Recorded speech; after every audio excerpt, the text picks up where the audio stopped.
संसदीय दलमा चाहिँ चुनावमा उठ्ने हो भने कम्तीमा पनि 5 खरब भन्दा माथि चाहिँ खर्च हुन्थ्यो होला। 5 खरब पारदर्शी तरिकाले खर्च हुन्थ्यो होला। 5 खरब यो मार्केटमा निस्किन्थ्यो होला। यहाँ 5000 समात्यो भन्ने नि अर्को बाटोबाट उहाँले पैसा लिएर अर्को ठाउँमा सार्ने के सिस्टम यस्तो छ। आज 500 र 1000को नोट कति खरब उत्पादन गर्यो भने राज्यलाई थाहा छैन र। मैले बैंकसँग लोन माग्न जाँदाखेरिमा बैंकमा त पैसा त 50,000 दिन सक्ने क्यापेसिटी छैन, हामी कहाँ नआइदिनुस्, हामीले गेट लगाउनु मात्रै बाँकी छ। राष्ट्र बैंकको सर्कुलर छ कि राखेको पैसा पनि झिक्न निकाल्न नदिनु, भएको पैसा पनि लगानी नगर्नु। पैसा राख्न चाहिँ जति पनि राख्न सक्छौँ तर निकाल्नलाई पटक्कै निर्देशनै छैन माथिबाट। राष्ट्र बैंकको चाहिँ नि आदेश छ। यो चाहिँ नोट चाहिँ कहाँ गयो त? अन्तर्राष्ट्रिय हाम्रो डिपोजिट राख्न त हाम्रो नोट त जाँदैन सर। कहीँ भारतले पनि मुस्किलले सीमामा मात्र लगिएको छ।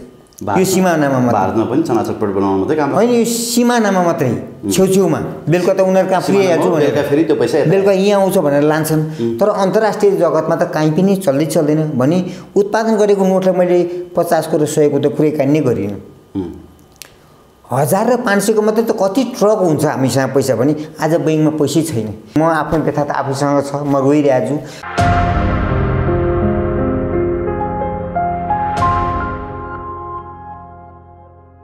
दर्शकवृन्द नमस्कार।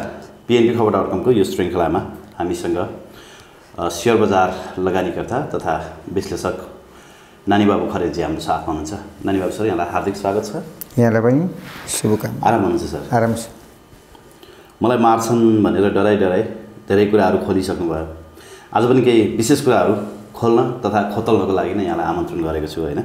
अलिकति सुरुवात चाहिँ शेयर बजारकै करेन्ट सिचुएसनको बारेमा कुराकानी गरौँ होइन। अब चुनावको मुखमा छौँ हामी, स्थानीय तहको चुनावको मुखमा छौँ। यो चुनावसँगै चाहिँ लगभग 1 खर्ब पैसा चाहिँ लुकाएका पैसाहरू मार्केटमा छरिन्छन् भन्ने सुने मैले होइन। त्यो भयो भने शेयर बजार रातामै हुनबाट अलिकति जोगिन्छ कि थोरै हरियो होइन सूचाङ्कहरू मासतिर उँभो लाग्छन् कि भन्ने पनि विश्लेषण छ होइन। यो दुईटै प्रसङ्ग ठिक हो कि गलत?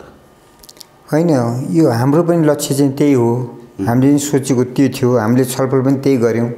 तर अर्थमन्त्रीजी र गभर्नरजीको द्वन्द्वको कारणले गर्दा गभर्नरजीले पटक्कै पछि चाहिँ नि उहाँले अर्थमन्त्रीजीको कुरालाई पटक्कै सुनिदिनु भएन। उहाँले जे बोल्दै हुनुहुन्छ अर्थमन्त्री राम्रो गर्न खोजे पनि विपरीत गरिदिइहाल्नुहुन्छ। त्यसले गर्दा गभर्नरजीले त्यसले गर्दामा उहाँले चाहिँ नि शेयर बजारको पट्टिमा चाहिँ नि उहाँको सोचै नि तपाईँको के सोच्नुभयो यो मेरो देशका जनता नै होइन भनेर सोच्नुभयो कि हरेक पटकमा चाहिँ उहाँले समस्या बनाउनु भयो। अलिकता सुधारको र जनार्दनजीले ल्याउनु भएको थियो अस्ति पनि। अब जे भयो 4 बारलाई हटाइदिउँ न भन्ने किसिमको कुरा गरेको थियो। ल हटाउने भन्ने किसिमको उहाँले पनि सकारात्मक कुरा ल्याउनु भयो भनेको। अब अहिले फेरि त्यसलाई क्लोज गर्नुभयो। अब अहिले पैसा तरलताको अवस्था छ भनेर देखाउनु भयो उहाँले। तरलता त तपाईँको चाहिँ नि उहाँले फुक्का गर्ने, उहाँले रुक्का गरेको नि तरलता त राष्ट्र ब्याङ्कको गभर्नरले नै। उहाँले 27वटा ब्याङ्कका सिओलाई डाकेर अहिले तपाईँको तरलतामा एकदमै जटिल अवस्थामा छ, तपाईँले लगानी गर्न लागेको फाइलहरूलाई सबलाई क्लोज गरिदिनुहोस्, कसैले ब्याङ्कमा राखेको डिपोजिट पनि तपाईँको चाहिँ त्यो निकाल्न नदिनुहोस् भनेर उहाँले त्यस्तो किसिमको रोक्का राख्नु भएको छ। गभर्नरजीलाई किन हामी शेयर धनीपट्टि त्यति तृष्णा तरिकाले उहाँले अपमानजनक त्यस्ता कामहरू गरिदिनु भयो। जस्तै एउटा उदाहरणको लागिमा अहिले चाहिँ नि आजभन्दा 1 वर्ष अगाडि हामीले शेयर लोन लिएको थियौँ। शेयर लोन लिएकोलाई पनि त्यतिखेर हामीलाई 8% ब्याजमा चाहिँ हामीले शेयर लोन लिएको थियौँ भने आज ब्याङ्कहरूले मनोमानी तरिकाले 12%, 11% होइन यसरी ब्याज दर बढाइरहेका छन्। उहाँले किन निर्देशन दिनुहुन्न होइन? अब मार्जिन कल नगर्नु भन्नुपर्ने ठाउँमा मार्जिन कल गरिरहेछ। उहाँले निर्देशन गोप्य तरिकाले दिएर हो कि? अब उहाँले किन मार्जिन कल यस्तो अवस्था दिनु हुँदैन? यो समाप्त भएपछि न तपाईँले लिलाम गरेर पैसा असुल गर्न सक्नुहुन्छ, न लिलामी गरेको जग्गालाई भोलि गएर चाहिँ तपाईँको त्यो शेयरलाई चाहिँ उहाँले मुद्दा हाल्नुभयो भने तपाईँको चाहिँ ठुलो जनजटिलता हुन्छ भन्ने उहाँले किन त्यस्तो किसिमको कुराहरू गर्न सक्नुहुन्न? अब फेरि अर्को कुरा पनि भनेको छु हामीले फेरि पटक उहाँलाई अलिकता पारदर्शी छ। अलि यो 50वटा चाहिँ नि ब्रोकरहरूले चाहिँ कार्टेलिङ गरिरहेको छ होइन। हाम्रो संस्थापक, हाम्रो सरकारका संस्थापक, राष्ट्र ब्याङ्कका, अर्थ मन्त्रालयका विभिन्न निकायकालाई पनि उहाँहरूले चाहिँ पनि पर्चेजिङ गरिरहेको छ 50वटा ब्रोकरले। त्यसले गर्दामा ब्याङ्कहरूले चाहिँ त्यस्तो चाहिँ पर्चेजिङ गर्न सक्ने क्यापेसिटी हुँदैन थियो। त्यो ब्याङ्कले लाइसेन्स दिनुहोस् न भनेर पटक भन्दा पनि आजभन्दा 2 वर्ष पहिला पनि रामकुमार झाकले दिनुपर्छ कि पर्दैन भनेर छानबिन गर्नलाई उहाँलाई 1 वर्षभन्दा बढी लाग्यो। दिनुपर्ने छ, हामीले यो छानबिन नगरिकन दिनुपर्ने छ भन्दै पनि उहाँले चाहिँ दिने कुरा डिसिजन गरिसकेपछि आजसम्म दिने भनेर प्रस्ताव लगिसकेपछि आजसम्म पनि दिएको छैन। अनि 500वटा ब्रोकर हाम्रो जनताहरू, हाम्रो शेयरधनीहरू, जनताकै छोराहरूले चाहिँ नि शेयर बजारमा लागत गरिरहेका ठाउँमा उहाँले 500 भन्दा नघटाइकन ब्रोकर लाइसेन्स थपिदिनु पर्यो। हिजो 50,000 शेयरधनी हुँदाखेरिको अवस्थामा 50वटा ब्रोकर थियो। आज त 52 लाख शेयरधनी छन् डिम्याटमा मात्रै। 52 लाख शेयरधनी छन् डिम्याटमा मात्रै। डिम्याट नगराएर राखेको शेयरको प्रमाणपत्र चाङमा लगाएर राखेका ओछ्यानको पत्रमा राखेन त 5-7 लाख भन्दा माथि पनि छन् हैन। हामीले चाहिँ के छ भने 3 करोड जनता नै सबै शेयरधनी हुन्, किनभने देशमा चाहिँ ती पनि एउटा देशको सिपाही बनुन्, देशको अर्थतन्त्रलाई सबैले ट्याक्स दिनु पर्दो रहेछ। ट्याक्स भनेको त राज्यको एउटा चाहिँ अभिन्न अङ्ग रहेछ। त्यो ट्याक्स भएन राज्य चलाइमान हुन्छ भन्ने हामीले चाहिँ त्यो एउटा पढाउँथ्यौँ। त्यो त राज्यले पढाउनु पर्ने ठाउँमा हामीले पढाएको थियौँ। यो एउटा चाहिँ के भने राज्यलाई पनि पारदर्शी।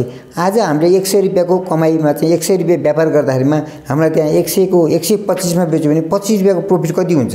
त्यसको 25 प्रफिट चाहिँ हामीले ट्याक्स तुरुन्तै बुझाउँथ्यौँ 13 घण्टाभित्रमा। त्यस्तो पारदर्शी संस्थालाई पनि राज्यले निमुखा जस्तो भएर हेरिदिइराख्नु भएको छ। जस्तै एकछिन उदाहरणको लागिमा हाम्रो प्रचण्डजीले पनि शेयर बजारलाई चाहिँ अलिकता नराम्रो दृष्टिकोणबाट हेरिदिनु भयो। उहाँले अब चुनावको माहौलमा उहाँलाई चाहिँ के छ भने तमाम 52 लाख शेयरधनी लगायत हैन डिम्याट अनि तपाईको चाहिँ ती सबै शेयरधनीले नो भोट भनेर लेख्न थालेछन्। किन नो भोट भनेर लेख्न थालेछन्? उहाँले त अब अहिले यतिखेर चुनावको माहौलमा के भन्नुपर्छ भने छोरी त्यहाँ चाहिँ भरतपुर मेयरमा चाहिँ उठ्दै हुनुहुन्छ रेणु दाहाल। मैले मेरो छोराछोरीलाई मेरा प्यारा जनतालाई चाहिँ नि शेयर बजारको विषयमा मैले चिप्लिन गएछ यस्ता क्षुद्र शब्दहरू। शेयर बजारमा म पनि स्वयं आफै इन्भेस्ट गर्छु। मसँग ऋण लिएर होस् या कोही साथीसँग सापट लिएर होस् या मेरै पैसा इन्भेस्ट गरेर भए पनि म पनि शेयरमा इन्भेस्ट गर्छु।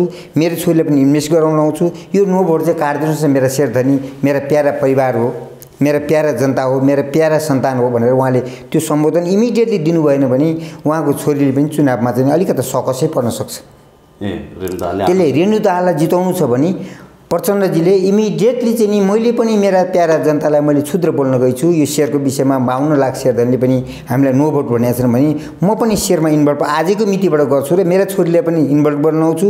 तपाईँ शेयरधनीले चाहिँ नि नो भोटलाई चाहिँ आउट गराएर तपाईँहरूको सहयोग र सल्लाह सुझावमा म अगाडि बढ्छु।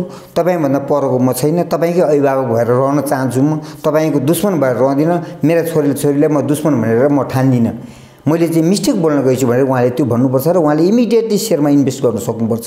किनभने उहाँकै अभिव्यक्ति के छ भने हामीले आजको देशको अभिव्यक्तिमा चाहिँ सबैभन्दा क श्रेणीमा राखेका छौँ किनभने प्रचण्डजी प्रधानमन्त्री भन्दा पनि माथिल्लो श्रेणीमा राखेका छौँ। किन मेरो त जिल्लावासी भयो, म त आज संरक्षकको रूपमा हिँडिरहेको छु। म शेयर बजार 52 लाख शेयरधनीको संरक्षकको रूपमा हिँडिरहेको छु। म त्यो हुँदाहुँदै पनि उहाँलाई चाहिँ त्यो भन्नुमा चाहिँ मलाई चाहिँ नि शेयरधनीको तर्फबाट बोल्नु पनि परेको छ। मेरो जिल्लावासी भएले गर्दा मलाई पनि दुखित पनि भएको छु म। त्यसले गर्दा उहाँको छोरीलाई जिताउनको लागिमा उहाँले शेयरमा पनि इन्भेस्ट गर्नु पर्यो। शेयरमा बोलेका क्षुद्र शब्दलाई पनि फिर्ता लिएर तुरुन्तै चाहिँ मैले चाहिँ देशवासीको नाममा एउटा सम्बोधन गर्छु। तमाम हाम्रा चाहिँ नि या नारायण ग्रुपलाई पनि शेयरमा आबद्ध गराउनलाई म सहुलियत तरिकाबाट म सुविधा दिन्छु। अन्तर्राष्ट्रिय जगतमा भए पैसालाई पनि हामी तान्ने उपाय गर्छौँ। यो त यस्तो पारदर्शी संस्था रहेछ। म देशको एउटा अभिभावक हो, प्राइम मिनिस्टर बनाउनलाई पनि मेरो हात छ भनेर उहाँले बोल्नु भएको थियो। हो, हामीले पनि हेरेका छौँ किन प्राइम मिनिस्टर बनाउनलाई पनि उहाँकै हातबाट प्राइम मिनिस्टर बनेको। जस्तै माधव नेपालजी प्रधानमन्त्री खानुभयो भने नि प्रचण्डजीकै दिनबाट खाए, झलनाथजीले पनि त्यही खानुभयो भन्नुभएको छ। ओलीजीको पनि त्यही कुरा गर्नु भएको छ भने अहिले पनि तपाईँको चाहिँ देउवाजीले पनि उहाँले अदालतको केस मिलाएर कसरी हो उहाँलाई पनि प्रधानमन्त्री खुवाउनुभयो, उहाँकै देन छ भनेर भन्नुभएको छ भने आज छोरीको विषयमा भोट माग्दै हुनुहुन्छ। तपाईँले नमागिदिनुहोस्। हामी 52 लाख शेयरधनीले स्वयं माग्छौँ, स्वयं दिन्छौँ। स्वयं नो भोट भन्नेलाई हामी काट्न लगाइदिन्छौँ। तर उहाँले चाहिँ त्यसमा इन्भेस्ट गरेर जनताको नाममा चाहिँ उहाँले सन्देश दिनु पर्यो कि म देशको अभिभावक हुँ। प्रधानमन्त्री अभिभावक हुँदाहुँदै पनि प्रधानमन्त्रीभन्दा 2 स्टेपमा माथि बसेर म सम्बोधन दिन्छु देशवासी नाममा। शेयरधनीको विषयमा म आफै स्वयं चाहिँ नि यसमा चाहिँ नि सरिक हुन्छु। सरी भन्दै उहाँले चाहिँ नि शेयरधनीलाई चाहिँ सान्त्वना दिनुपर्छ। मेरो चाहिँ त्यो विचार छ हैन। जस्तो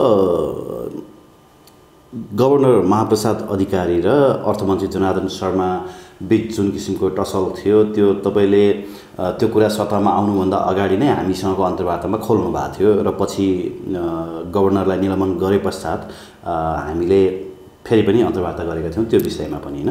अब अहिले गभर्नर चाहिँ अदालतद्वारा फेरि पुनर्स्थापित हुनुभएको छ होइन, रेगुलर आफ्नो काममा फर्किनु भएको छ। अब मान्छेहरूले के भन्न थाल्यो भने नैतिकताको आधारमा पनि अर्थमन्त्रीले राजीनामा दिनुपर्छ, मुख बोल्न नै गाह्रो पर्ने गभर्नर र अर्थमन्त्री भए पश्चात चाहिँ देशको अर्थतन्त्र धराशयी नभए के हुन्छ त भन्ने पनि प्रश्न गर्न थालेका छन् होइन। अब यहाँलाई चाहिँ के लाग्छ, अर्थमन्त्री जनार्दन शर्माले तुरुन्तै राजीनामा दिएर मार्ग प्रशस्त गर्नुपर्छ कि गभर्नरले चाहिँ होइन राजीनामा दिनुपर्थ्यो? खास देशको अर्थतन्त्रलाई यसरी कोल्याप्स गर्ने दिशातर्फ चाहिँ अगाडि बढेको अर्थमन्त्री हुन् कि गभर्नर हुन्? अहिलेको सरासरी हेर्दामा चाहिँ नि हाम्रो सेयर बजारमा चाहिँ अलिकता प्रभाव पारेको चाहिँ गभर्नरजीले नै हो।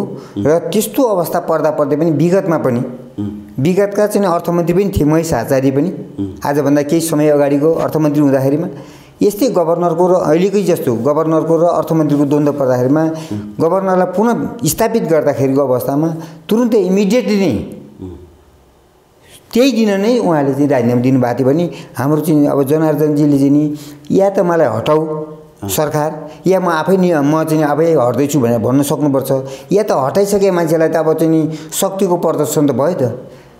कार्यपालिकाको क्षमता कति रहेछ भन्ने कुरा त देखाएँ त्यहाँ, न्यायपालिकाको होइन कार्यपालिकाको मैले भने न्यायपालिकाले त मैले छोएकै छैन। अहिले न्यायपालिका त फैसला गर्ने अङ्गपत्र पऱ्यो, कार्यपालिकाभित्रको त उनीहरूको सङ्गठन छ नि त, उहाँले बनाएको सङ्गठन। उहाँले सल्काएको आगोले पहिला दियो सल्काउनुभन्दा पहिल्यै उहाँकै हातै जलिसकेपछि अनि दियो सल्काउनै सक्नुहुन्न नि उहाँ त। उहाँले सल्काएको आगो सलाइले उहाँको हातै जल्यो अनि दियो कसरी सल्काउनुहुन्छ? त्यो त तपाईँको उहाँको सङ्गठन बनाएको छन्, भातृ सङ्गठन बनाएको छन्, के सङ्गठन बनाएको छन्। अब अदालतमा पनि सङ्गठन भइसक्यो होइन, कार्यपालिकामा पनि सङ्गठन भइसक्यो, न्यायपालिकामा पनि सङ्गठन भइसकेपछि त अनि देश त तपाईँको त सक्षम त कहाँबाट हुनसक्छ? अर्थतन्त्र त अब त तपाईँको चाहिँ नि धरापमा गइसक्यो। त्यसले गर्दा चनाखोपूर्वक प्रधानमन्त्रीले सम्बोधन दिन सक्नु भएन। प्रचण्डजी प्रधानमन्त्रीजी समग्र चाहिँ सल्लाह लिएर अर्थमन्त्रीजीलाई तपाईँ बस्दिनुहोस् भन्ने हो कि अर्थमन्त्रीजीलाई राखेर गभर्नरजीलाई बस्नुहोस् भन्ने हो कि गभर्नरजीलाई त अब हटाउन सक्ने क्यापेसिटी त मैले देखिनँ। किन देखिनँ भने अब त हट्न पऱ्यो भने अर्थमन्त्री मात्रै हट्नुपर्ने देखियो। किनभने विगतको नजराना पनि त्यही देखाएको छ कि भने काङ्ग्रेसकै सरकार अहिले पनि शेरबहादुरजी हुनुहुन्छ, त्यो बेलामा पनि काङ्ग्रेसकै सरकार थियो।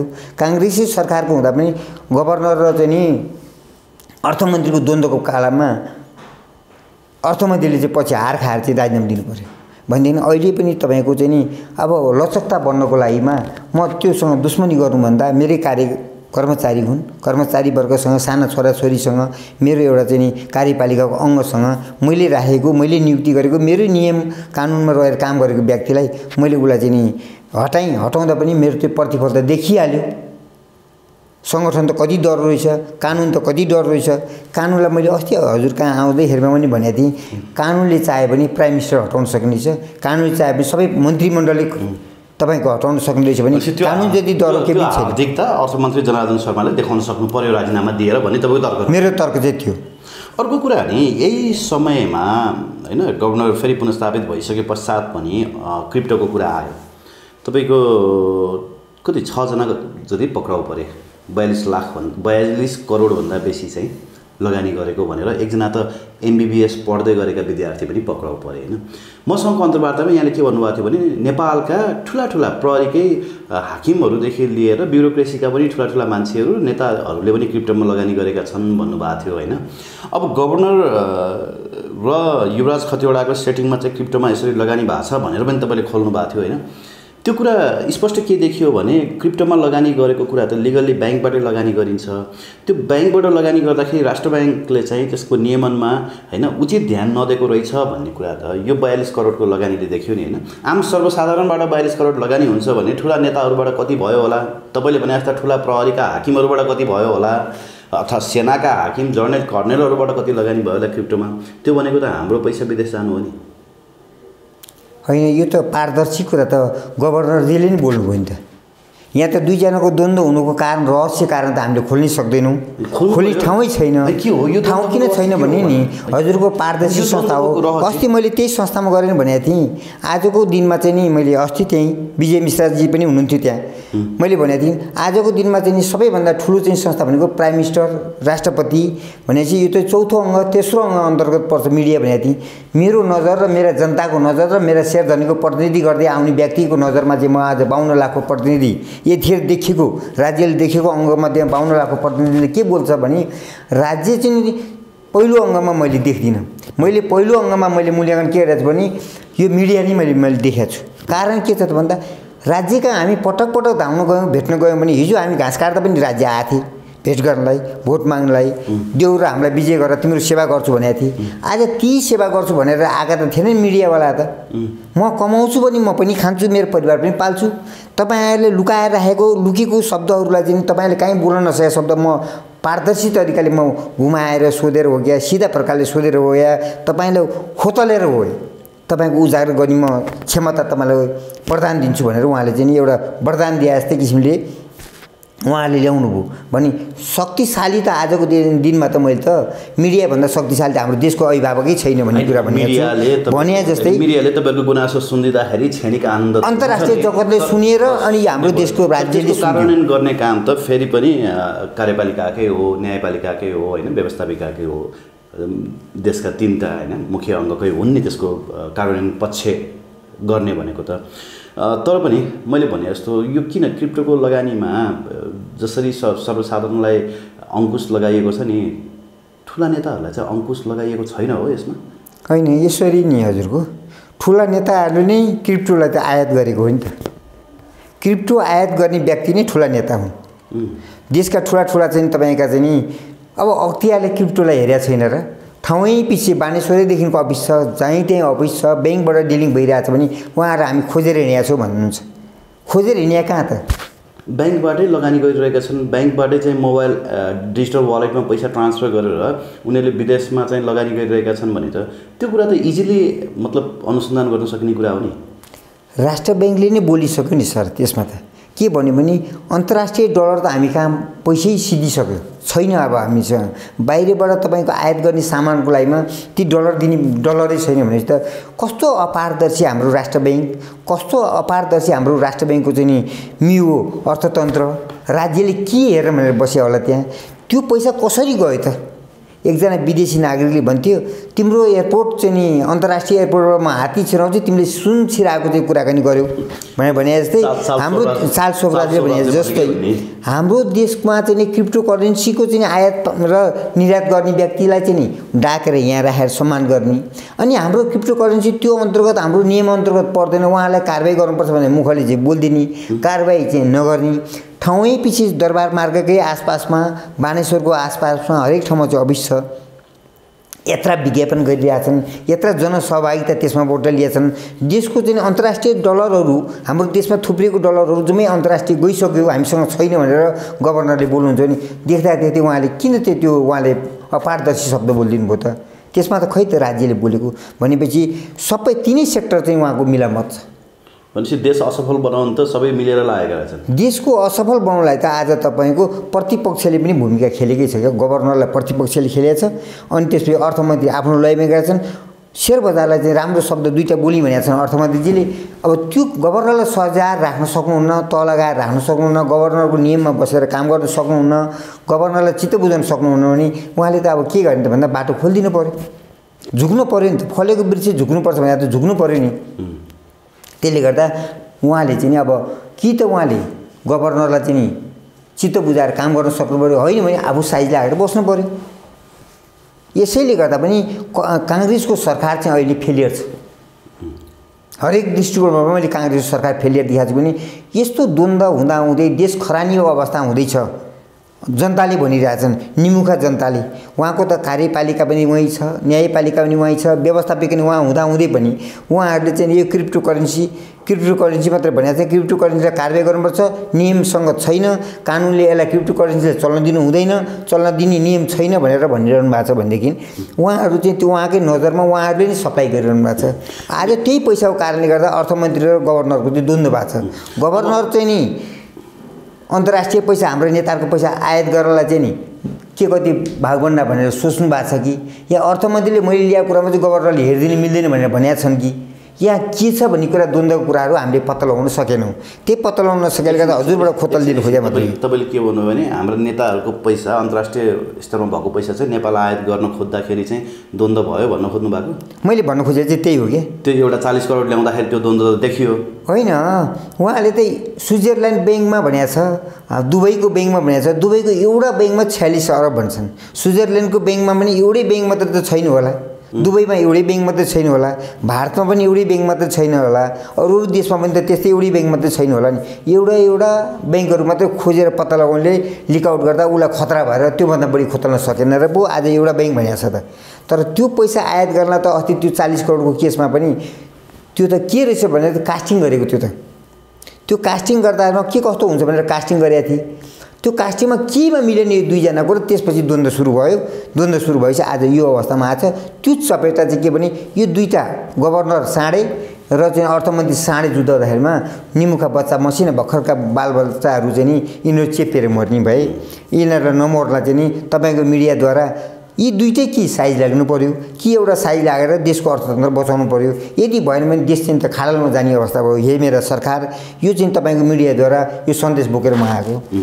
ओके, अर्को कुरा नि 500 र 1000 का नोटहरूका फरक नै कार्टुनहरू बाकसका पैसाहरू अन्डरग्राउन्डमादेखि लिएर होइन विभिन्न ठुल्ठुला तले भवनहरूमा पनि राखिएका छन् भनेर तपाईँले बोल्नुभएको थियो। त्यस पछाडि अर्थमन्त्री जनार्दन शर्माले सिरानी मुनि कि डस्ना मुनि छन् हामी खोज्दैछौँ भन्नुभयो होइन।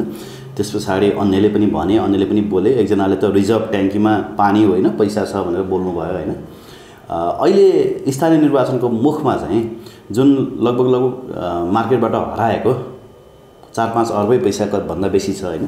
त्यसमा चाहिँ 4-5 खर्बभन्दा बेसी पैसा, त्यसमा चाहिँ 1 खर्ब चाहिँ यो स्थानीय निर्वाचनको मुखमा अहिले बाहिर निस्किँदैछ। त्यही भएर जनताहरू रमाएका छन्, खुसी भएका छन् होइन, दारूमा मासुमा रमाउन सफल भएका छन् भन्छन् नि। होइन, अर्थमन्त्रीजीले बोलेकै शब्द मलाई त्यो अलिकता आजसम्म क्या म त आफै के हो होइन उदेक लाग्छ क्या। सिरानी मुनि पनि पैसा राखिन्छ र ओछ्यान मुनि पनि पैसा राखिन्छ र ट्रकले बोक्न नसक्ने पैसा हुन्छ। 1000 को नोट चाहिँ तपाईँको 1000 को नोट 1 करोड हुँदाखेरिमा कम्तीमा पनि 18 किलोभन्दा माथि हुन्छ। 17 पोइन्ट समथिङ 18 किलोको समथिङमा जान्छ भने तपाईँको यहाँ त कति उत्पादन गर्यो राज्यले भनेर राष्ट्र ब्याङ्कलाई थाहा छैन, अर्थमन्त्रीले थाहा छैन भने ती दुईजना किन बस्नुहुन्छ त्यो स्थानमा भने? आज त्यो पैसा ब्याङ्कमा चलायमान गर्ने सक्ने शक्ति छैन भनेको छ, राष्ट्र ब्याङ्कमा पनि शक्ति छैन भनेको छ। त्यो पैसा व्यक्तिसँग नभए कोसँग छ त? व्यापारीले लोन खान नपाएर आज भर्खरै एउटा नेपालगञ्जको ट्र्याक्टरको उद्योगपतिले रुँदै भन्दै थियो मेरो चाहिँ त्यत्रो अर्बको चाहिँ प्रोपर्टी धितो राखेको 70 करोडको फाइल मैले रेडी गरेर मैले ट्र्याक्टरको कम्पनी चलाए गर्दाखेरिमा ब्याङ्कले पैसा नदिएपछि मेरो ब्याङ्कले नै मेरो सम्पत्ति लिलाम गर्दैछ भनेर मसँग रुँदै थियो। आज नेपालगञ्जको व्यक्तिले भर्खरै 1 घन्टा अगाडि कुरा हो यो। 1 घन्टा अगाडि कुरा हो भने यो देशमा म कसरी धरतीमा बाँचेँ, कसरी म बाँच्दैछु, कसरी बाँच्ने होला, मेरो सन्तानले कति दुःख पाउने होलान्, यस्तो राष्ट्रमा नि म जन्मिन्छु भनेर रोएर मसँग फोन गरेर भने मलाई कुनै उपाय छ भने भनिदिनुहोस्। मेरो सम्पत्ति त राज्यले सिध्याइदिनु भयो, ब्याङ्कले नै लिलाम गरिदिनु भयो। अब एलसी खोल्नै नदिए पछाडि त अटोमोबाइल व्यवसायीहरू त एक मारमा पर्ने नै भए। मैले यो प्रश्न जोड्दै थिएँ होइन, एलसी बन्द गर्ने भनेर अस्ति निर्णय आउनुभन्दा अगाडि नै एउटा कम्पनीले चाहिँ एकैपटक कति करोडभन्दा बेसीको चाहिँ एलसी खोलेर 1 वर्षभरिलाई पुग्ने गाडी मगायो भन्ने कुरा पो सुने होइन। र त्यो चाहिँ राष्ट्र ब्याङ्कभित्रबाटै चाहिँ यो सूचना लिक भयो भन्ने कुरा पनि सुन्यो। अनि यसरी सूचना लिक गरेर एउटा मात्रै कम्पनीलाई पोसाउनको लागि चाहिँ एलसी बन्द गरेको होइन नि, यो त उहाँहरूकै छ नि त। अब मैले अलिकता त्यो कुरा नि गरेँ नि, म अर्को प्रसङ्ग पनि जान्छु। हाम्रो सेयर मार्केटमा नि 3250 मा मेरो मार्केट पुग्यो नि। हाम्रै अर्थतन्त्रमा बसेका व्यक्तिहरू, सेवनमा बसेका व्यक्ति होस्, अर्थमन्त्रीमा बसेका व्यक्ति होस्, गभर्नरमा बसेका चाहिँ व्यक्तिहरू हुन्, या सचिव लेभलमा बसेका अर्थ मन्त्रालयका सचिव लेभल, उहाँहरूको नि ठुलो भोलममा रहेको पैसाहरू उहाँहरूले नै खेलाउने हो पैसा। अब त निकालिहाल, अब यो अवस्थामा हामी ड्यामेज गर्छौँ र तल पुर्याएर सिद्ध्याइसकेपछि निमुखा सिद्धिएपछि फेरि हामी जाग्छौँ भने जस्तै अहिले तपाईँको चाहिँ नि थोरै मात्रामा पैसा चाहिँ नि सिरानी मुनि छ कि ओछ्यान पत्रमा छ भनेर चाहिँ अर्थमन्त्रीले भन्नुभयो नि। अब उहाँलाई मैले के भन्न चाहन्छु भने अन्तर्राष्ट्रिय सामान त कसरी आयात गर्छ त उहाँहरूले भन्दा त उहाँकै व्यक्ति छ 600 वटा चाहिँ नि कति पावरको चाहिँ मोटरसाइकल आयात गरेर पहिले नै त्यो निर्देशन दिनुभन्दा पहिले नै आज भोलि म निर्देशन दिँदैछु, तिमीले 500 वटा बस ल्याउने हो कि 500 वटा चाहिँ अन्तर्राष्ट्रिय महँगा गाडी ल्याउने हो कि अन्तर्राष्ट्रिय मोटरसाइकलहरू ल्याउने हो कि अन्तर्राष्ट्रिय सामानहरू महँगा सामान ल्याउने हो, जस्तै अब अघिल्लो पनि लटमा पनि भयो नि यी कुराहरू। एउटा चाहिँ तपाईँको यस्तो चाहिँ टाइट पोजिसन छ कि त्यस्तो अवस्थामा पनि ल्याउन नहुने सामानहरू चाहिँ उहाँले मगाइदिए। जस्तै चक्लेटका कुरा पनि आएको थियो त्यतिखेर होइन भने। अब यो हेर्नुहोस् न, अब अहिले पनि मैले एउटा न्युजमा हेरेर आएको थिएँ कि उहाँले घोषणा गर्नुभन्दा 2 दिन अगाडि यतिवटा गाडीलाई चाहिँ पास गरेर एलसी खोलेर त्यतिवटा मोटरसाइकल आउने भयो भनेर उहाँहरूले भने त्यो त सबै उहाँहरूकै छ के। अब हामीले अलिकता राज्य चाहिँ कस्तो चाहिँ जनतालाई भुलभुलैमा पारेको छ भने एउटा कर्मचारीले चाहिँ तपाईँको 40,000 तलब दिएछ, महिनाको 40,000 तलब दिएछ भने व्यवसायीले चाहिँ महिनाको चाहिँ तपाईँको 40 लाख कमाउँछ एउटा व्यवसायीले भने त्यो व्यवसायी गएर राम्रो होटलमा बसेर एउटा मोमो पनि भेज मोमो खाउँ भन्छ, एउटा चाहिँ नि चिकन मोमो खाउँ भनेर भन्न सक्दैन। उहाँहरू त गएर होटलमा बसेर 5 स्टार होटलमा बसेर 8-10 हजारको बिल बनाएर बिल तिर्नुहुन्छ एक साथमा पनि। त्यहाँ कस्तो अन्तराल छ, त्यो के कारणले त्यत्रो बिल तिर्न सक्छ? एक छ खाजा त उहाँलाई त्यत्रो खर्च हुँदैन, उहाँको पाहुना आउँदाखेरिमा कति खर्च हुँदो होला, उहाँको घरमा कति खर्च हुँदो होला। यो पारदर्शी छ कि अपारदर्शी भने राज्यले किन छुट्याउँदैन? त्यसले गर्दा राज्यको चाहिँ माथिल्लो निकाय नै भ्रष्ट भएपछि तल्लो वर्ग त कहाँबाट भ्रष्ट नहुने? आज चाहिँ अन्तर्राष्ट्रिय डलरै सिद्धियो भनेको छ नि, उहाँहरूले डाकेर सिधाइसकेपछि सिद्धिसक्नेपछि अनि यहाँ चाहिँ अब चाहिँ कसरी भन्दा राज्यको ढुकुनी यहाँ पैसै छैन।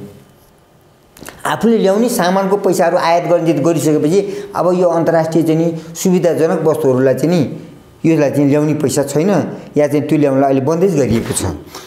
निमुखा व्यवसायलाई मात्रै मार पार्ने टाठाबाठाहरूले त अगाडि नै जो गरिसकेका हुन्छन्, उनीहरू मर्दैनन्। टाठाबाठा अन्तर्गतमा त परेको भन्नुहुन्छ भने नि उहाँहरूले चाहिँ नि कार्यपालिका, व्यवस्थापिका, न्यायपालिका उहाँहरूकै भित्रको छत्रछाया, छोरा छोरी, साली, इष्ट मित्र, देउपित सबै उहाँहरूकै भित्र पर्छ नि। नपर्ने भए आजकै दिनमा हजुर हेर्छ त, आज चुनावी माहौलै हेर्नु न। प्रकाशमान पनि मन्त्री पनि बन्ने, उप प्रधानमन्त्री पनि खाने, पाए म प्राइम मिनिस्टर पनि खाने भन्ने, अनि त्यसपछि सांसदीय दलमा पनि उहीँ उठ्ने, उहाँको श्रीमती पनि चाहिने, छोरी पनि चाहिने, ज्वाइँ पनि चाहिने, नातिनी पनि चाहिने, ज्वाइँ भान्जी ज्वाइँ पनि उहाँकै चाहिने। जस्तै अब प्रचण्डजीकै कुरा गरौँ, बुहारीलाई पनि सांसद चाहिने, छोरीलाई पनि मेयर चाहिने। अब त्यो द्वन्द्व भइरहेको छ, द्वन्द्व मिलाउनलाई त अब लचकता अपनाउनु पर्ने हो नि।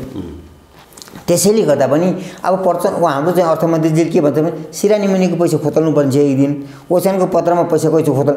ती टडकमा एक टडकमा बोक्ने भनेको त कति 1 खरब अट्छ, एक टडकमा अट्न सक्दैन। हाम्रो त कतिको उत्पादन गर्यो 500 को नोट र 1000 को नोट। आज बैंकमा पैसै छैन, तपाईँलाई दिनै सक्दिनँ म। 50,000 माग्नु पनि म दिन सक्ने अवस्था छैन मेरो। ब्रान्च म्यानेजरहरूले हामी यसलाई भन्छन्, म कुराकानी गर्छु हाम्रो चाहिँ यस्तो यस्तो समस्या छ, अहिले यस्तो घटिया छ कि 6,000 मा किनेको सेयर स्ट्यान्डर्ड चार्टर आज आएर 400 मा आउन लाग्यो। 450 6,000 को सेयर मैले किनेको 6,5956 रुपियाँमा किनेको सेयर आज 432 कि 33 रुपियाँमा आइसकेको छ। त्यो राज्यले त्यो निकाय के हेरेर बसिरहेको छ त हैन? त्यति धेरै फरक परेको छ हैन? त्यस्तो फरक पर्दा पनि तपाईको राज्यले हेरेको छैन। त्यसको एउटा चाहिँ तपाईको हुन्छ नि त एउटा सिस्टम हैन। यो ओरालो उकालो लाग्छ अब हैन। यो ओरालो लाग्ने चाहिँ पिकमा पुग्यो। स्थानीय निर्वाचन पछाडि थोरै उकालो लाग्छ र संसदीय निर्वाचन पछाडि चाहिँ झन् धेरै उकालो लाग्छ र ब्याक टु हैन प्रिभियस पोजिसनमै हुन्छ भन्ने कुरा पनि सुने। जस्तो त्यो 1 खर्ब पैसा छ नि अहिले मार्केटमा, यो स्थानीय निर्वाचनमा चाहिँ कति जति पैसा जनतामा बाँडिएला त तपाईले विचार गर्नुभएको हैन? यो चुनावमा त भोट किन्नु पर्यो, नोट बिना भोट आउँदो रहेछ। हेर्नुस्, हामी भर्खरै दैलेखको भ्रमण गरेर आयौँ। यो बाटोमा त तपाईको राति 9 बजे 10 बजे 11 बजे 1 बजेसम्म पनि हैन रक्सी खाएर झन्डा समातेन, हात मात्रै उचालेर जिन्दाबाद जिन्दाबाद भनिरहेछन् हैन? जनताले त नोट नपाइकन त भनेनन् होला जिन्दाबाद हैन? कति पैसा जति बाहिर निस्किन्छ सर यहाँहरुको एनालाइसिस? अब यो संसदीय दलको जस्तो पैसा चाहिँ फ्लो हुन सक्दैन। संसदीय दलकोमा भावे यो पल्टमा चाहिँ नि यस्तो अवस्थामा चाहिँ नि यो सबै दलहरुले संसदीय दलमा चाहिँ चुनावमा उठ्ने हो भने कम्तीमा पनि 5 खरब भन्दा माथि चाहिँ खर्च हुन्थ्यो होला। खरब एउटा व्यक्तिको होइन देशमा चाहिँ नि 5 खरब पारदर्शी तरिकाले खर्च हुन्थ्यो होला। 5 खरब यो मार्केटमा निस्किन्थ्यो होला हैन?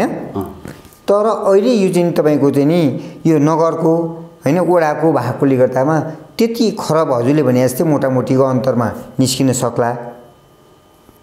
तर त्यो मार्केटमा त्यसै पर्याप्त मात्रामा आउन सक्ने अवस्था छैन किनभने पैसा त उहाँहरुकै हातमा छ। यो 3टा क्षेत्रमा छ। उहाँले तर्साउनुहुन्छ कि पनि कालो बजारी भनेर हजुरले कालो बजारी भन्दिए नि पैसा सट्टै अर्को बाटोबाट निकालिहाल्ने हैन। यहाँ पैसा समात्यो भनेर भन्ने उता चाहिँ बनेपाबाट यतातिर ट्रकमै 5 और 6 ट्रकमै पैसा ल्याइदिनु। यहाँ 5,000 समात्यो भनिदिने, अर्को बाटोबाट उहाँले पैसा लिएर अर्को ठाउँमा सार्ने के सिस्टम यस्तो छ। यो चाहिँ के छ भने मैले देखिरहेको छु, मैले हेरिरहेको छु, मैले बुझिरहेको छु कि पनि आज 500 र 1000 को नोट कति खरब उत्पादन गर्यो भने राज्यलाई थाहा छैन र। आज बैंकमा पैसा छैन भने चाहिँ राष्ट्र बैंकमा पैसा छैन, राष्ट्र बैंकमा ढुकुटीमा राखेको पैसा भने बैंकले चलायमान गर्नुपर्छ नि।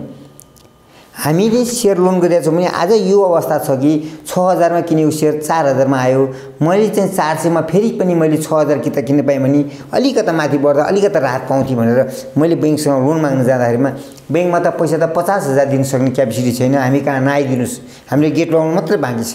राष्ट्र बैंकको सर्कुलर छ कि राखेको पैसा पनि झिक्न निकाल्न नदिनु, भएको पैसा पनि लगानी नगर्नु। आज भर्खर मैले चाहिँ नि को भने प्रकाश थपलिया भने ब्रान्च म्यानेजर थिए एनआइसी बैंकको, उहाँसँग मैले कुराकानी गरेर आएको थिएँ कि पैसा राख्न चाहिँ जति पनि राख्न सक्छौँ तर निकाल्नलाई पटक्कै निर्देशनै छैन माथिबाट, राष्ट्र बैंकको चाहिँ नि आदेश छ भनेपछि यो चाहिँ नोट चाहिँ कहाँ गयो त? अन्तर्राष्ट्रिय हाम्रो डिपोजिट राख्नु त हाम्रो नोट त जाँदैन सर, कहीँ भारतले पनि मुस्किलले सीमामा मात्र लगिजान्छ। यो सिमानामा मात्र भारतमा पनि चनाचकपट बनाउन मात्रै काम होइन, यो सिमानामा मात्रै छेउछेउमा, बेलुका त उनीहरू कहाँ पुगिहाल्छु भनेर फेरि त्यो पैसा बेलुका यहाँ आउँछ भनेर लान्छन्। तर अन्तर्राष्ट्रिय जगतमा त कहीँ पनि चल्दैन भने उत्पादन गरेको नोटलाई मैले 50 को र 100 को त कुरै कान्ने गरिनु, 1000 र 500 को मात्रै त कति ट्रक हुन्छ हामीसँग पैसा पनि आज बैंकमा पैसै छैन। यस्तो अवस्था छ कि म रुँदै चाहिँ म आफ्नो व्यथा त आफूसँग छ, म रोइरहेको छु। म 52 लाखको शेयरधनीको प्रतिनिधि गरे नाताले पनि अभिभावकको नाताले म आज वृद्ध अभिभावकको नाताले आज सन्देश रुँदै सन्देश के देखाएको छु भने त्यत्रा उत्पादन गरे पैसा कहाँ गयो त? बैंकमा राख्नुपर्ने पैसा बैंकसँग छैन, जनताले लोनै मागिरहेछन्, जनताले एउटा घरको रोङरोपण गर्न सक्ने पैसा उनीहरूसँग हातमा छैन। अहिले खाए भरे के खाउँ, भरे खाए भोलि के खाउँ भएको छ। आज जाँदै मैले हजुरलाई के भन्छु भने जनतालाई काङ्ग्रेसको सरकार आएपछि कति प्रतिफल होला भने कति प्रभाव थियो। हिजो एउटा चाहिँ न्युजमा के प्रकाशन गरिदियो भनेदेखि झुटमुटको न्युजलाई पनि गलत बनाइरहेका छन्, न्युजवालाले पनि गलत लेखेका छन् कि केही भन्न सकिनँ मैले। नयाँ पत्रिकामा 2650 रुपियाँ 28 पैसा प्रति सिलिन्डर ग्यास भनेर लेखिदिए। त्यस्तो कृत्य लेख्न पनि मिल्दैन थियो नि, मिल्दी। आज तपाईँको हिजो चाहिँ एमालेकै सरकारमा चाहिँ उहाँहरूले निर्णय गरेर जाँदाको अवस्थामा पनि 1275 रुपियाँमा 1 सिलिन्डर ग्यास पाउँथ्यो भने, त्यति महँगो गरेर त्यति पर्थ्यो भने आज 1700 मा नि ग्यास पाइरहेको छैनौँ। आज कार्टेलिङ गरिरहेछ, गोदाम ठाउँमा छ, राज्यले हेरेर जनतालाई पुर्याएको छैन, खान पाएको छैनन्। इलेक्ट्रिकको सुविधामा पनि अहिले कटौती हुनु पनि थालेका छन् भनेर आएको छ न्युजमा। अब इलेक्ट्रिकको रेट पनि बढाउने भन्ने कुरा पनि आइरहेछ भनेदेखि राज्यमा त खानेपानीको व्यवस्था छैन। बल्ल चुनावी माहौलले गर्दा मेलम्ची पानीसम्म ल्याइदियो। यो सबै कुरा गऱ्यो भने हामी कता पुग्छौँ होइन। अब यो कुरा गऱ्यो भने मन मात्रै दुख्छ, धेरै यस्ता कुराहरू गर्नु पनि उचित नहोला जस्तो लाग्छ। सुन्नु एउटा कुरा, अहिले तपाईँले टरक पैसा भनेर त के कुरा याद आयो भने तराईबाट चाहिँ तपाईँको पैसा ल्याइदिनको लागि यहाँ चाहिँ तपाईँको एजेन्टको खोजी भइरहेछ अरे कि 1 टरक पैसा ल्याइदियो भने यति पैसा चाहिँ तँलाई भनेर कमिसन बेसिसमा काम गर्ने मान्छेहरू खोजी भइरहेछ अरे निर्वाचनमा यो बाँड्नको लागि। त्यो सत्य हो? कहाँ तराईबाट पैसा ल्याउनु त पर्दैन थियो नि। हाम्रो यो उपत्यका भ्यालीभित्र मात्र छ होल पैसा छापिएको पैसा जति तराईमा पुगेकै छैन नि। तराईमा पुगेको जति छ नि, मेची टु महाकाली पुगे तराईको पैसा त भारूमा कन्भर्ट गरेर मैले अस्ति एउटा मिडियाबाट यहीँबाट पनि भनेको थिएँ होला सायद कि हाम्रो तराईका नेता जति छन् नि, मेचीदेखि महाकालीसम्मका हाम्रा मधेसी मुलुकका नेताहरू, उहाँले कमाएको पैसा र यहाँबाट चाहिँ उहाँले विकासको लागि लगेको पैसा त विकासको नाममा त पिच गरी भनेर माटो छर्केर उहाँले पैसा ससुराली हो कि साली हो कि ज्वाइँ हो कि कसकहाँ लगेर पो थुपार्नु भएको छ त। यहाँ त छैन। उहाँले विकास गर्न त त्यो लगे होइन, विकास गर्न उहाँहरू आन्दोलन गरे होइन। म पनि तराईकै समाजवादी पार्टीमा पनि म पनि अलिकति उठबस भएको मान्छे हुँ, तर उठबस हुँदाहुँदै पनि उहाँहरूले विकासको लागि गरेका छैन। जति पाहाडिया यही काठमाडौँका चाहिँ अरू पाहाडिया सर्कलका मुलुकले विकास गरेका छन्, हाइवेहरू अरूले विकास गरेका छन्। अब अनेक क्षेत्रमा चाहिँ तपाईँको गल्लीमा पिच छ, बाटो बनेको छ भने त्यहाँ त त्यस्तो सम्भव त छैन भनेदेखि तराईबाट पैसा आउने वातावरण होइन कि हाम्रै उपत्यका भरिमै यही पैसा चाहिँ अन्तर्राष्ट्रिय कहीँ पनि गएको छैन। भारतबाट त्यसो भए यो चुनावको लागि पैसा आउँदैन। भारतबाट दिने सहयोग भने त भारू मात्रै दिने हो नि, हाम्रो नेपालको पैसा लगाएर राखेर दिने त होइन नि। हाम्रो नेपाली वर्गले लगेर राखेको पैसा चाहिँ सहयोग भनेर ल्याउने मात्रै हो यो।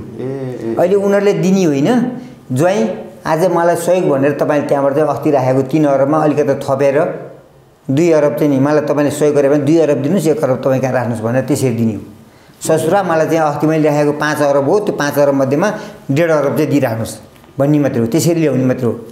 त्यही त परिणाम अस्ति भने मैले 40 करोडको परिणाम त यही रूपले आएर त्यो देखाएको उनीहरूले। भनेपछि लुकाएका पैसाहरू बाहिर मार्केटमा आउनको लागि अझै पनि हामीले संसदीय चुनाव कुर्नै पर्ने हुन्छ। चुनाव त तपाईँको संसदीय दलको चुनाव कुर्नै पर्छ, त्यो नकुरिकन हाम्रो सबै सरकार आधा मात्रै आउने होला, आधा त फेरि 5 वर्ष पछाडि नै राख्ला नि।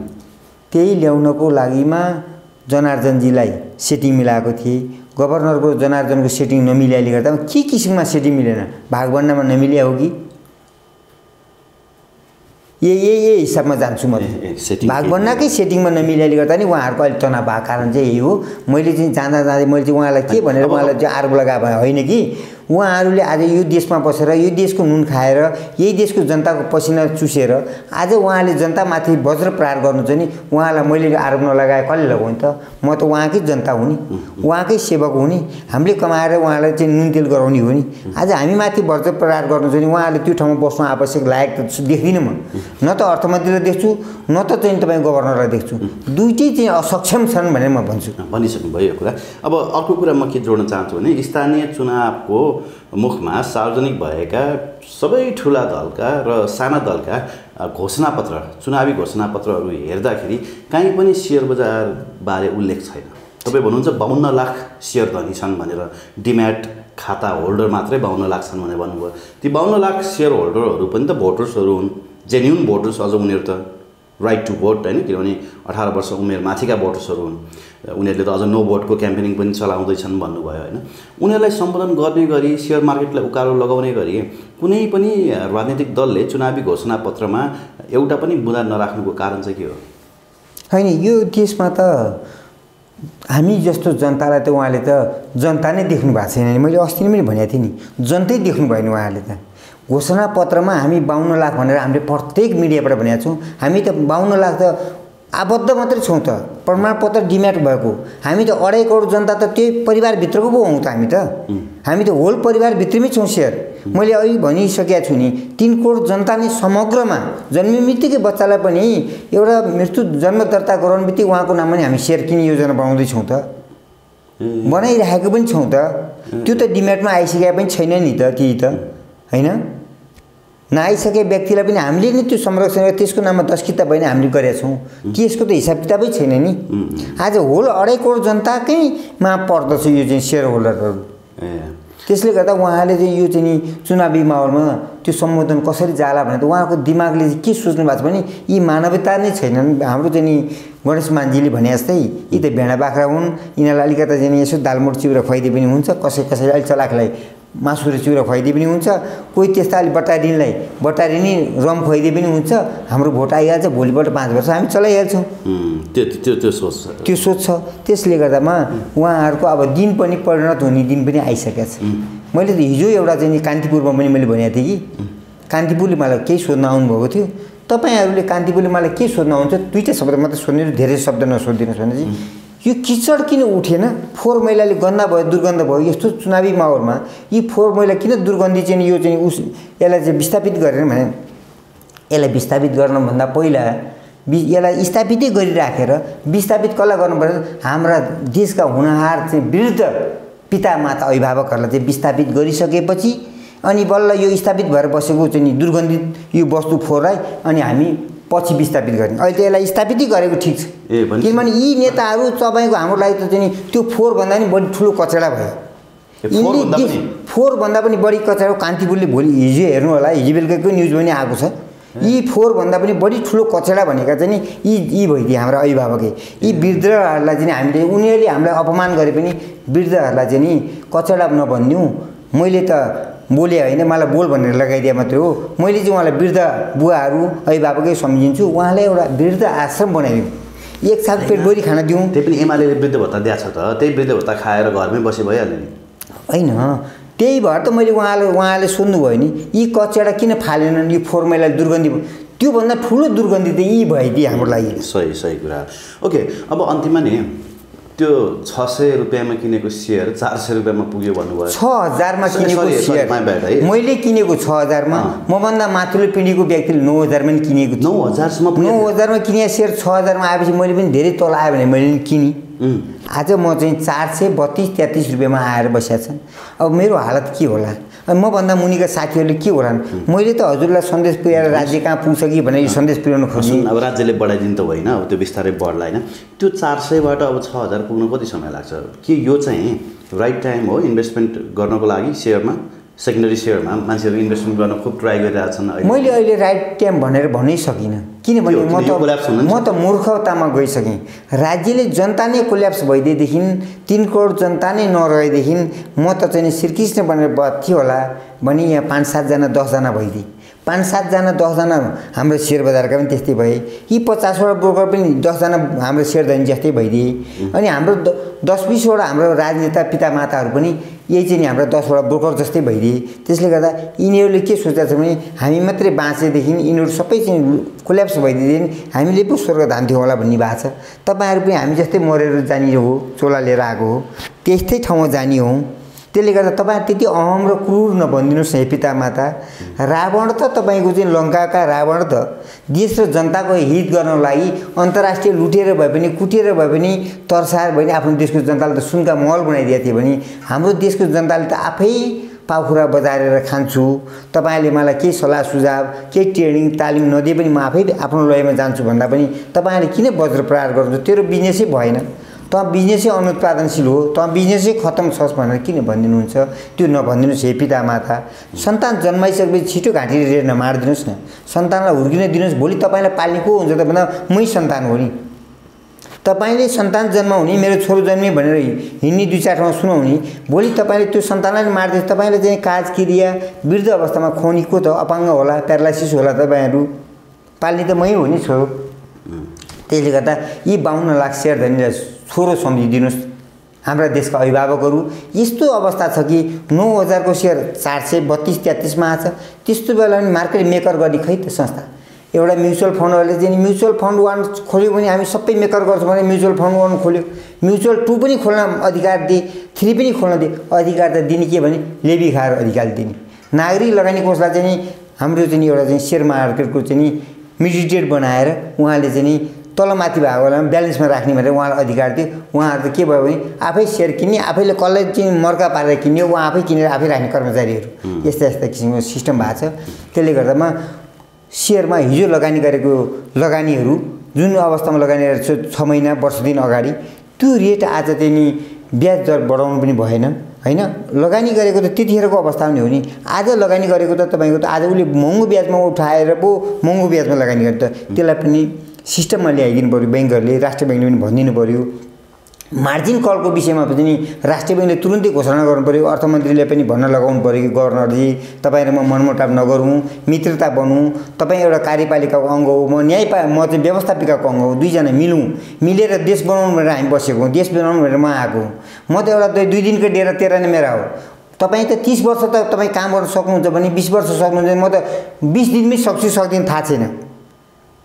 त्यसले गर्दा मलाई पनि हातमा हात मिलाएर काम गरिदिउँ भनेर मित्रता बनिदिनुहोस्। अर्थमन्त्रीजीलाई थाहा नभएको कुराहरू गभर्नरजीलाई थाहा हुनसक्छ, गभर्नरजीलाई थाहा नभएको कुरा अर्थमन्त्री मिलेर काम गरिदिएर देश र जनताको हितमा काम गरिदिनुहुन्छ कि भन्ने आशा बोकेर मैले यो मिडियामा मैले यो चाहिँ गुनासो पोखेँ।